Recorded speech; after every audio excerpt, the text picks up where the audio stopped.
Duke Nukem Forever weren't called Duke Nukem Forever, no one would be paying a bit of attention to it. It's boring and ugly and filled with raunchy humor that isn't funny. Coochie coochie. Its multiplayer is old and broken, and in single player you do more walking and platforming than you do shooting. But this bad shooter is called Duke Nukem Forever, so of course we want to say, oh, this is just Duke being Duke, or hey, it's supposed to be old school. But neither of those things are actually true. Duke Nukem Forever doesn't play like Duke Nukem 3D. It plays like a bad modern sci-fi shooter with extended platforming and driving sequences. So it really isn't old school at all, though it certainly does look old.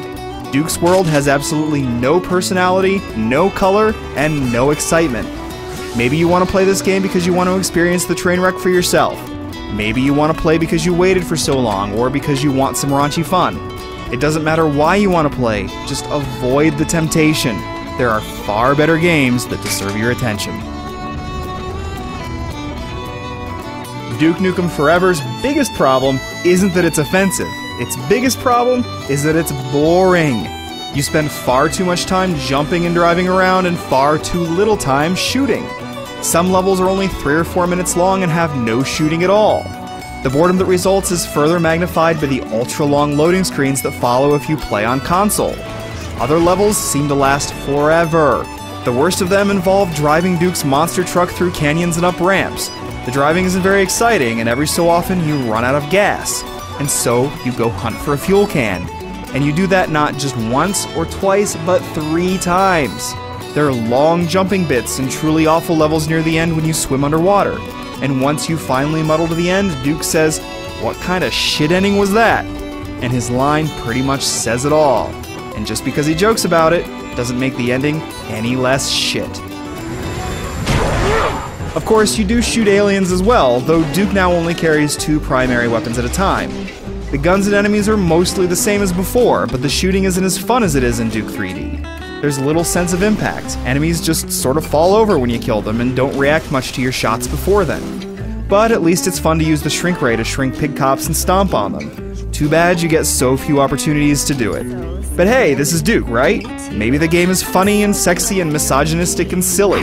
Well, Duke Nukem Forever tries to be funny and offensive, but it really isn't. You visit a very unsexy strip club without anyone stripping. A blocky character model gives you a topless lap dance, but only after you do a fetch quest for her. A fetch quest that involves putting popcorn in the microwave. Fun. You punch aliens in the junk, the game makes abortion jokes, and it tries so very hard to make you laugh. But it all falls flat because there's no irony and no over-the-top energy. The people and places have no color or craziness. It's like having some boring random dude tell a joke in a monotone voice, but then never deliver the punchline. Furthermore, Duke Nukem Forever is rather ugly. The art design is all bland and straightforward, so there's nothing to make you overlook everything that's technically decrepit about the game's looks. Textures are blurry and bland, and on consoles, the texture pop-in is pretty rough. The edges are jagged, the lighting is flat, the character models are blocky and sometimes out of proportion, and their elbows look sharp enough to cut a side of beef with.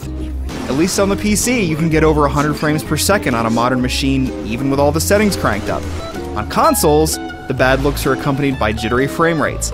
How is it that a game that looks this old performs this poorly on modern consoles? But hey, you say, multiplayer could be a ton of fun, right? Well, there are 4 different modes, all of them typical shooter standbys, and the maps are fine on their own.